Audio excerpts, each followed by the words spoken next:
Vitani. Thanks again for tuning in to another episode of The Living Show, Living in Shelby Township. I am here with Lonnie Fletcher. Lonnie, you've got a big night in store for you tonight at Riverbends Park. Why don't you tell the folks all about it?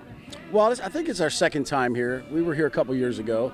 And this is what we love. This is an exciting gig for us because we get to do one straight 90-minute set, which we don't like taking a break, once you get the momentum going. So and we'll be covering, pretty much a very large span of Bob's career with his music, the different eras of his music from 72 all the way up to his last record. So that's what you're in for, an hour and a half of rock and roll, So I'm a huge Bob Seger fan, so I'm sure I'm going to be just loving it, watching it. But for you, what's your favorite Bob Seger song to sing? That's tough. I have to say I always enjoy Night Moves. That's one of my favorite. And then my other favorite, we do a medley where we took a couple of Bob's songs and put them together. It's back in 72 and Rosalie. So that's from much earlier in his career, and that's one of my favorites as well. So like an original almost, It's a good rockin' tune, Yep. And then there's heavy music, which we throw in at the end of that medley, and then we do that in its entirety. So Wow. So do you guys tour a lot around the area? Yeah, we're all over the state. We do Indiana, Ohio, we've been to Illinois, so we're kind of like tri-state. You guys have a website to show all your tour dates? We do have a website.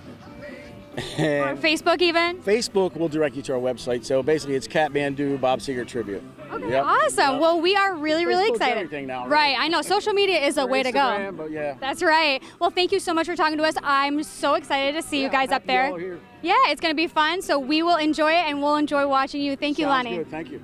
Bob Seger!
Community Living Toronto, it's a provincial program. It would be like a state program for the intellectually challenged and intellectually physically limited as well.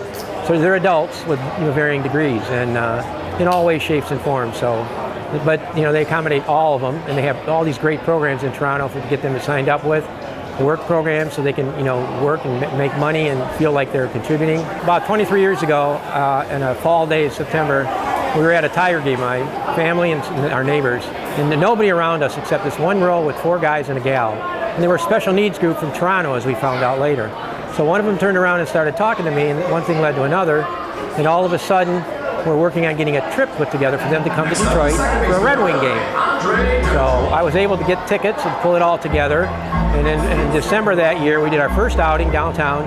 We went to a Red Wing game. It was phenomenal. It made the front page of the Free Press, and it kicked it off. First of 22 years. Since that time, we've done baseball, Co-American out here, Red Wing games, and Pistons and other events that we can do with the group. And they just love coming here, and they just have such a good time. Now, I started a program locally where I include the Parks and Rec program for Joe Youngblood has for the intellectually developmentally challenged adults. And I've included them, and they're part of the group now here today too. They have a bigger presence. But we've been bringing the two groups together now for about 4 years. And they get to know each other, and the Canadians talk with the Americans, and Americans with the Canadians. And it's a really upbeat, positive, friendly family type thing. I just love it. It's a number of factors. Number one is the health of the individuals in Canada. Are they healthy enough? Are they good enough? Are they mentally stable? Are they having issues or whatever? That's the first thing. And then they have to make sure they have a passport, which, believe it or not, some of them think they do and they find out later they don't and get bounced from the trips. So they have to pass scrutiny on their end. And then when they pick a coordinator from the staff people, that's got to be a good support person as well.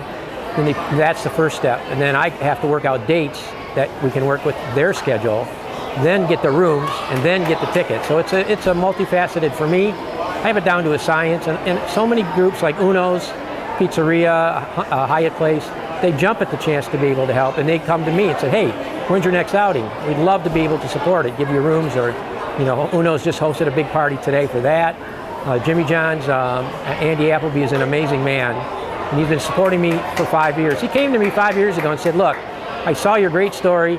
What would it take to get you to come to here instead of going to Comerica? I said, well, I guess if you could give me the tickets. And he said, well, how many tickets do you need? I said, like 50 or 60. And he said, well, wait, how about if I give you 50 tickets or 60? Or he said, oh, literally, what if I just give you 100 tickets? And I said, you got a deal. And ever since, every year, Andy said, give me a date, let me know what you want. And he's just awesome to work with him. And he's so community orientated as well. And it takes all these different parties. I'm really tickled this year. We wanted to give vouchers out to them, you know, so they could pick a hot dog up or something. So my two daughters and their husband stepped up and they donated a couple $100 worth of vouchers for us to share. We're giving those out tonight. Next up, welcome Michelle Cesar.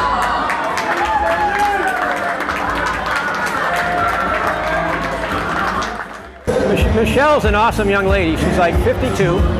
She's an awesome basketball and softball player, believe it or not. Loves sports and all that. She's a sweetheart. And we've been supporting the whole group with my Jingle Bell Run to help fund the program that Joe has. And Michelle's one of those that enjoys it. She's been in the program about 17 years. She is awesome. She'd love to get out there today. She was fired up. She couldn't wait to get out there and fire that ball there. That's the kind of person she is. Just thank you to all the parties. Ron Current, he used to be in the chamber. He's the one that started it 22 years ago. He got me Uno's Pizzeria for the party. He helped us get tickets free from the Tigers. Sunnybrook, he coordinated to get free rooms for them for the 17 or 18 years. He's the one that made it all happen initially, got me a little contact. And he was there today at our pizza party. He still comes out and supports the group, and he loves supporting the group. Uno's and is number one, the Hyatt Place Hotel, once again. Jimmy John's Park. My family who continue to help support it. And in the past, we've had a lot of different individuals, they know who they are, that come out and help support it. And that, I just can't thank anybody and everybody enough. All of our friends step up to come out, they support it. And a lot of it's coming out and being there with the people. It's one thing to write a check for $100 and say, I'll help sponsor it. But these people come out and they spend time with them, they talk with them, they sit down and eat with them, whatever. That's what makes it really, really special.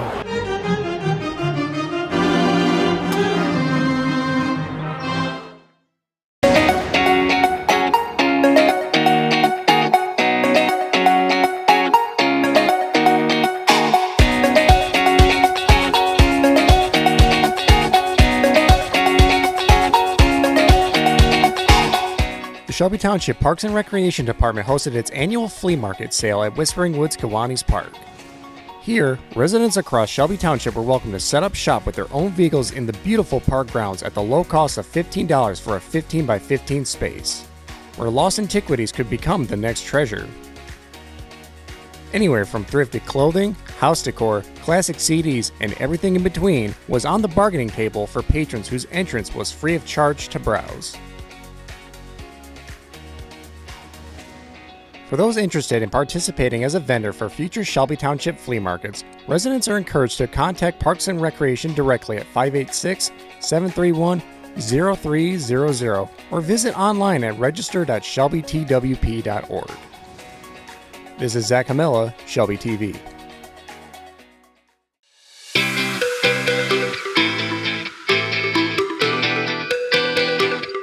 Little Archers is one of our many summer academies that we offer. So Little Archers are kids age 5 to 8, so our youngest shooters, our cutoff is 5 years old. Our summer academies, we have 3-day drop-offs, so they'll come for 3 hours each day, 3 days in a row.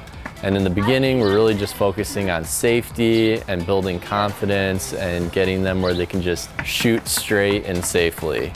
Then with our little archers, our main goal is that by the end of the camp, every kid is able to hit the hay bale, because that's really a big goal for little kids. But we also have them shoot at battleships and balloons and targets that they make, just to make it exciting. I teach archery, but also all of our staff do, so everyone is trained. We use USA Archery standards to ensure that everyone is safe, and that if they do archery here, they can go to another facility that uses USA Archery standards and pick up right where they left off and continue in archery. Good. Now grab it. Awesome. Bring up your above Two below. Good. When they're able to finally do something that they've been struggling to do that's been a challenge, and they're able to get over that hump, like even if it's just shooting the arrow straight, that's big.